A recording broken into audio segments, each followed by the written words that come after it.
This was the clinical execution of structural asset failure. The barter framework was engineered to look like a brilliant, non-cash milestone to public market investors, while the underlying real-world execution loop was completely vulnerable to sovereign collapse from day one. The historical parameters ensured that the Western corporate parent would absorb the ultimate write-down risk, long after the state officials who signed the contract had vacated their positions and watched their global superpower dissolve from the world map. December 1991. The high-flying barter strategy of the consumer soda icon finally collided full speed with a wall of sovereign reality. The newly independent regional republics didn't just quietly honor legacy Soviet commercial contracts. They aggressively initiated a chaotic, multi-jurisdictional asset grab that tore the entire $3 billion fleet purchase into localized pieces.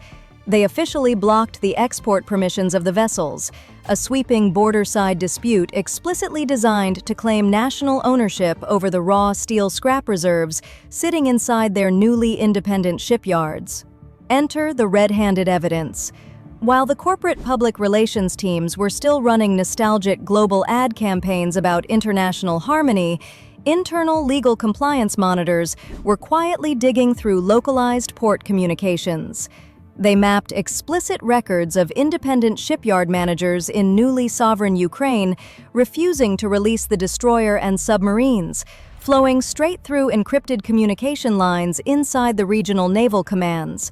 They found that local authorities were systematically demanding independent, extortionate transit fees and separate tax levies just to release the physical metal to Western scrap dealers. You can't make this up. The American soft drink brand was trapped in the middle of a post-empire military asset division wrapped inside a lawless regional privatization crisis.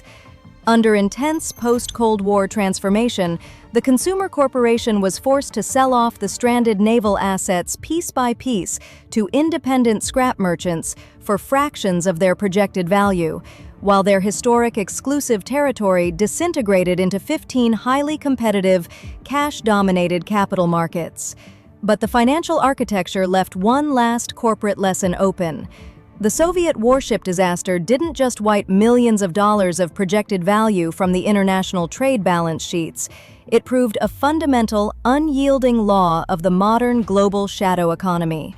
If you possess an unbacked, non-convertible currency, the physical barter loops will seamlessly transform into your ultimate operational trap.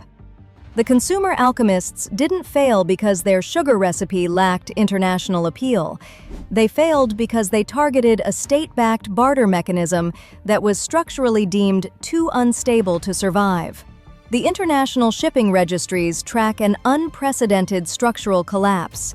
They showed the entire business world that an iconic consumer brand's absolute regional dominance can be completely hollowed out for nothing more than an unhedged reliance on non-convertible state assets and a total disregard for sovereign territory fragmentation.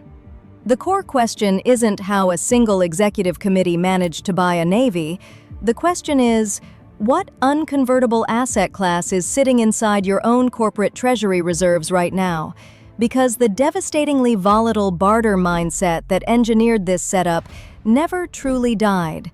It simply, quietly migrated to a brand new, highly critical, modern technological sector.